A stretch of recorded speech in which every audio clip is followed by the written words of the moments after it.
तिन्ही मजले तयार होऊन 8 शिखरं या मंदिराची तयार झालेली आहे. 9 शिखर आहेत एकूण या मंदिराला. त्यापैकी 9वं जे शिखर त्याची उंची 125 फूट आहे. त्याचा निम्मा भाग होत आलेला आहे. आता येत्या बीजेला आपण जरूर देहूला या. आपण पंढरपूरला येतो, आळंदीला येतो, पण देहूला येत नाही, हे मोठं दुर्दैव आहे.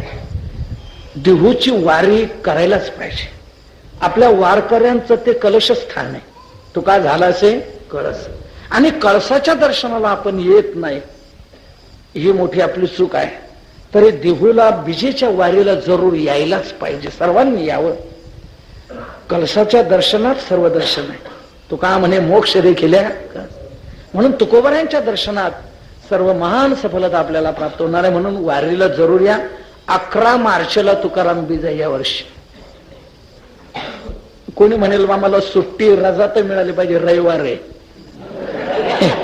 या वर्षी रविवार आहे, म्हणून कोणी सबब काय सांगू नका आणि जरूर या. देहूचे वारी तुकोबरायांचं दर्शन आपल्याला घडेल आणि त्याबरोबरच गाथा मंदिर कुठपर्यंत आलंय, कसं आहे ते पाहायला मिळेल. एकांत स्थळे